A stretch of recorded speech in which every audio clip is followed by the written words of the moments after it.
OMR seat লিখিছিলে সেই OMR চিটৰ এটা ফটোকপি আপোনালোকক লাগে বুলি অৰ্থাৎ আপোনালোকে লিখি থৈ অহা OMR চিটখন 27 তাৰিখৰ পৰা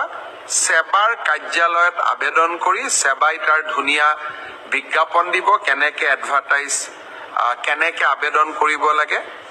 আপোনালোকে চেণ্টাৰত জমা দি থৈ অহা OMR চিটটো এইবাৰ আপোনালোকে 50 টকা জমা দি সেবাৰ পৰা লৈ আহিব পাৰিব ফটোকপিৰ খৰচ 50 টকা ঘৰত লৈ আহি OMR চিটটো এইবাৰ আপোনালোকে পৰীক্ষা কৰিব পাৰিব যে মই শুদ্ধ উত্তৰ দি আহিলো নে নাই শুদ্ধ উত্তৰটো কি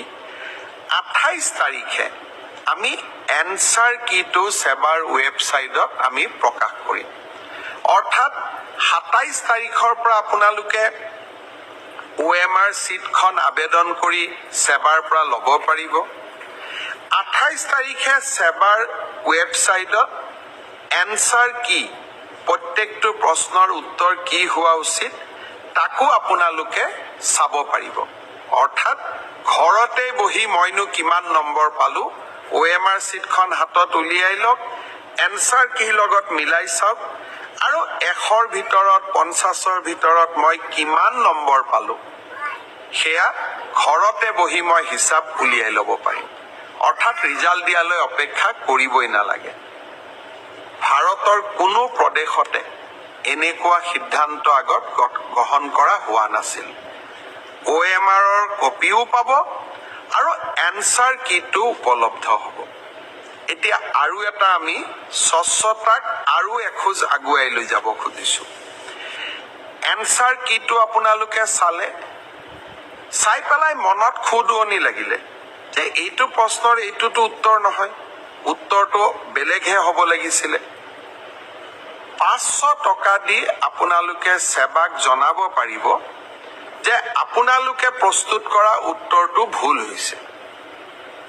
উত্তৰটো আসলতে পঞ্চপাণ্ডৱৰ তৃতীয়জন সন্তান ভীম নহয় অৰ্জুন সেবাই ভীম বুলি এনসাৰ কিট লিখিলে আপোনালোকে শুদ্ধ কৰি দিলে সেবাক যে আপোনালোকৰ এনসাৰ কিটো ভুল আসলতে পঞ্চপাণ্ডৱৰ তৃতীয়জন অৰ্জুন অৰ্থাৎ আপোনালোকে সেবাক এটা ভুল শুধৰাই দিলে তৎকালীনভাৱে সেই 500 টকাটো আপোনালোকে উভতাই পাব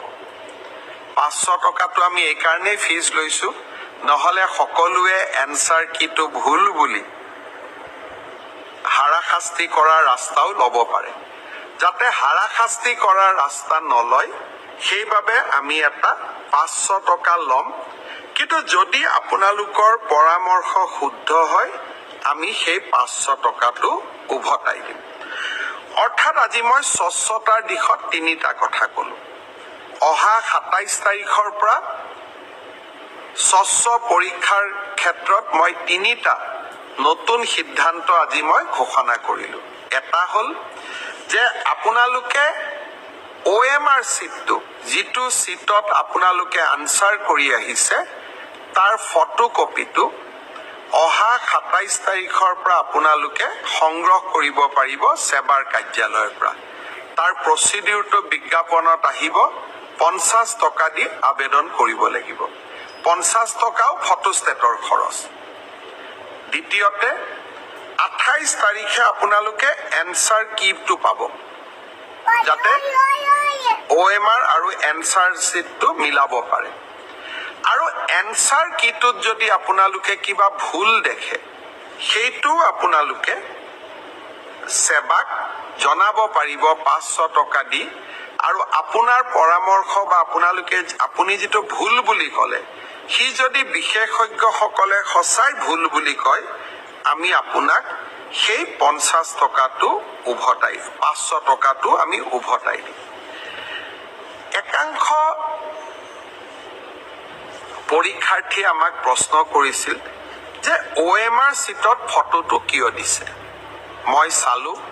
অন্ধ্ৰপ্ৰদেশ মহাৰাষ্ট্ৰ আজিকালি সকলো ৰাজ্যৰ পৰীক্ষাত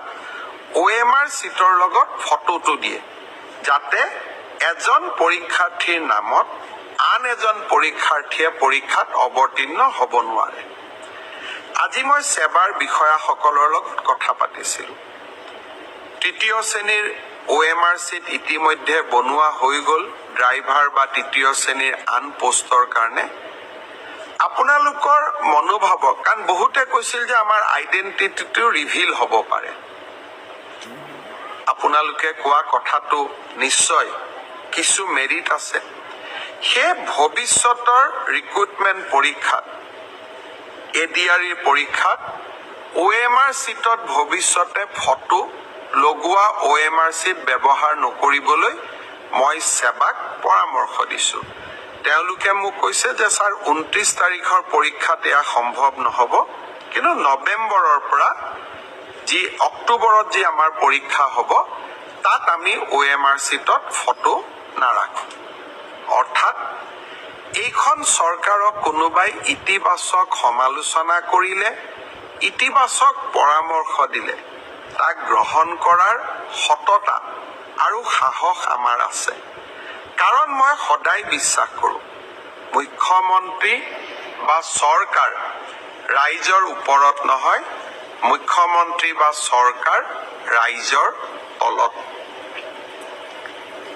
শ্ৰদ্ধাৰ ৰাইজ, ফিক্সিঙক লৈও কেইটামান সমস্যা, বিশেষকৈ নলবাৰীত এটা সমস্যা দেখা গৈছিলে। আমি এইকেইদিন নেশ্যনেল ওমেন কমিশ্যন